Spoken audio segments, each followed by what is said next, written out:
मामले इन दिनों लगातार देखने को मिल रहे हैं जो चिंता का विषय है। खास करके जो लोग हैं, शादीशुदा लोग हैं, वो अपनी पत्नी से परेशान होकर मौत को गले लगा रहे हैं। और मध्य प्रदेश के देवास से कुछ ऐसी ही खबर सामने आई जहां पत्नी से परेशान होकर एक युवक ने आत्महत्या करने की कोशिश की और सुसाइड नोट में लिखा, शादी कभी मत करना।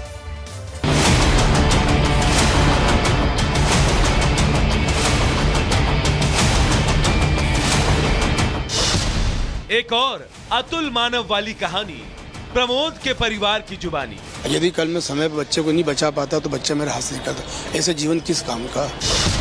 पूर्व एमएलए के बेटे ने खाया जहर, बहू से घर वाले परेशान। इतना परेशान था मेरा बच्चा, बहुत परेशान था। सुसाइड नोट में लिखा, कभी शादी मत करना। 2009 में धूमधाम से प्रमोद और दीपिका की शादी हुई।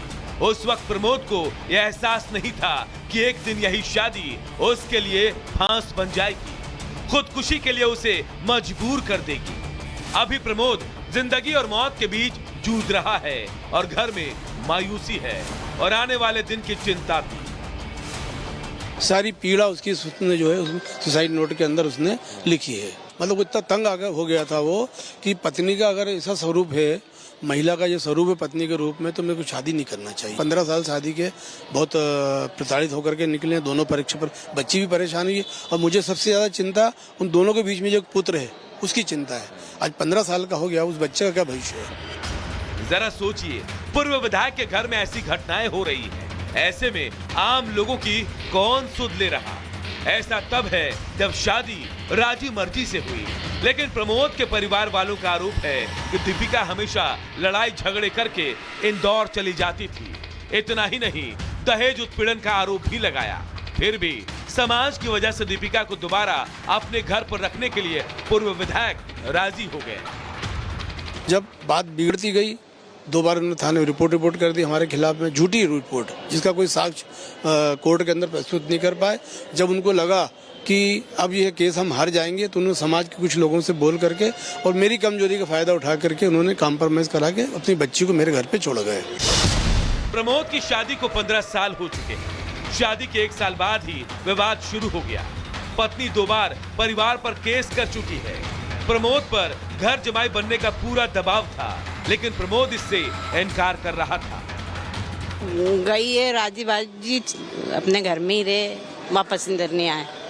मेरा छोरा अकेले रहना चाहता है। बस जो मेरा बेटा चाहेगा मेरे को वही मैं बोलूंगी, क्योंकि इतना परेशान था मेरा बच्चा, बहुत परेशान था। वो बहुत परेशान थे। वो खाना नहीं देती थी, उनके कपड़े नहीं धोती थी, उनके घर के कोई काम नहीं करती थी। अभी 4 दिन पहले ही जब भैया चाय बना रहे थे तो उसने भगोनी उठाकर फेंक दी। मतलब वो हमेशा ऐसी स्थितियां करती थी चुपचाप से कि भैया उसको कुछ भी बोले, और उसका वो वीडियो बनाती थी, उन पे दबाव बना करके वो अपनी हरकतें सब करके बैठ जाती। तो फिर उनको इस तरीके से पेश करती थी कि ये मुझे प्रताड़ित करते, जबकि ऐसा कुछ भी नहीं होता था। प्रमोद के परिवार के माने तो पति पत्नी को अलग मकान खरीद कर दिया गया ताकि दोनों राजी खुशी रह सके। लेकिन दोनों में एक बार फिर झगड़ा हुआ, जिसके बाद प्रमोद ने खुदकुशी जैसा कदम उठाया और अपने सुसाइड नोट में लिखा कि कभी शादी मत करना। बेटे को अस्पताल में देख मां मायूस है। वहीं दीपिका और उसके घर वालों का अब तक कोई भी बयान इस मामले में सामने नहीं आया है। Bureau report, Republic Bharat. और अब एक चिंताजनक खबर है। बीते दिनों हमने देखा था कि किस तरीके से कुछ पति अपनी पत्नी की प्रताड़ना से तंग आकर मौत को गले लगा रहे हैं। कई मामले ऐसे सामने आए। अतुल सुभाष का मामला सामने आया, आगरा में एक मामला सामने आया, दिल्ली में एक मामला सामने आया, तमाम मामले सामने आए। लेकिन अब आगरा और भोपाल से 2 ऐसे मामले सामने आए हैं जहां 2 युवकों ने अपनी गर्लफ्रेंड से तंग आकर मौत को गले लगा लिया है। रिपोर्ट देखिए।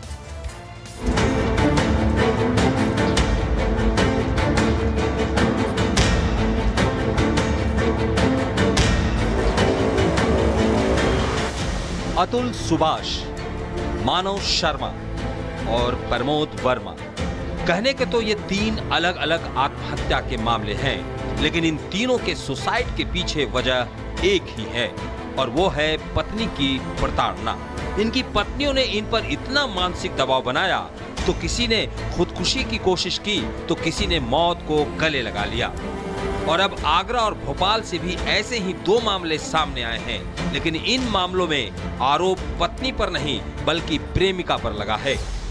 आगरा में गर्लफ्रेंड के टॉर्चर से परेशान होकर जितेंद्र सिंह नाम के युवक ने फांसी लगाकर अपनी जान दे दी, लेकिन इससे पहले एक वीडियो रिकॉर्ड किया जिसमें उसने अपनी गर्लफ्रेंड और उसके परिजनों की सारी सच्चाई बताई।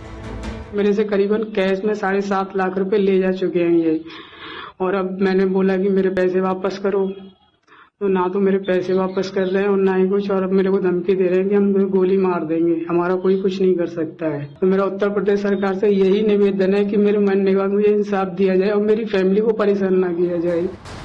तो सुना आपने कि कैसे आरोपी प्रेमिका ने पहले शादी के नाम पर जितेंद्र से लाखों रुपए वसूले और फिर उसे मरने के लिए छोड़ दिया। हालांकि परिजनों को पहले इस बात की जानकारी नहीं थी, जिसके चलते उसका अंतिम संस्कार भी कर दिया गया। लेकिन जब उन्होंने अपने बेटे का वीडियो देखा तो वो दंग रह गए और फौरन आरोपी गर्लफ्रेंड और उसके परिजनों के खिलाफ एफआईआर दर्ज कराई। वहीं भोपाल के आनंद नगर में भी प्रेम प्रसंग के चलते एक 18 साल के युवक ने मौत को गले लगा लिया। परिजनों को घर में ही फंदे पर उसका शव लटका मिला। मृतक के पिता ने गर्लफ्रेंड पर अपने बेटे को महंगे गिफ्ट्स के लिए परेशान करने का आरोप लगाया है। लड़की को मैंने पकड़वाया, पुलिस थाने से अरेस्ट करवाया, पिपलानी थाने से वो भाग गई है। मुझे वो लड़की के खिलाफ कार्रवाई चाहिए। देश भर में ऐसे मामले सामने आ रहे हैं, लेकिन सवाल ये है कि ऐसी घटनाओं से समाज में क्या संदेश जा रहा है। ऐसे मामले पति पत्नी और प्रेम के रिश्ते को दागदार कर रहे हैं। ऐसे में परिवार की भावनाओं की अहमियत को समझने की जरूरत है, तभी ऐसी घटनाओं पर लगाम लग सकेगी। Bureau report, Republic Bharat. अब खबर हिमाचल प्रदेश की आपको बताते हैं, जहां बदलते मौसम की वजह से लोगों का जनजीवन पूरी तरीके से अस्त व्यस्त हो चुका है। चंबा के पांगी घाटी में लगातार बर्फबारी हो रही है, सड़कें बंद हो चुकी है। ऐसे में लोगों का जीना दूभर हो चुका है, क्योंकि आने जाने में काफी दिक्कतें हो रही है। हालात ये हो गए हैं कि एक व्यक्ति की जब तबीयत खराब हुई तो उसे एयरलिफ्ट करके अस्पताल ले जाया गया। अब मनाली अस्पताल में उसका इलाज चल रहा है।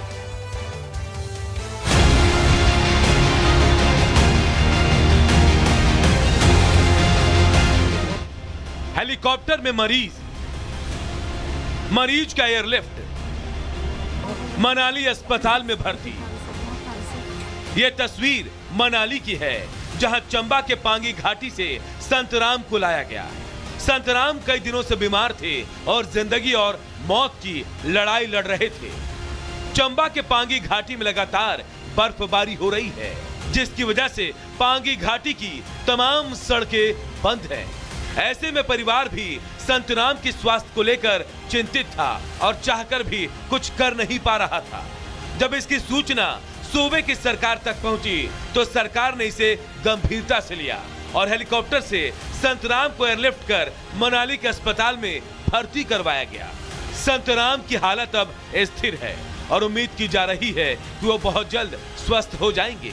वैसे भी पहाड़ी इलाकों में कुदरत कहर बरपा रहा है और इसका असर आम जनजीवन पर पड़ रहा है।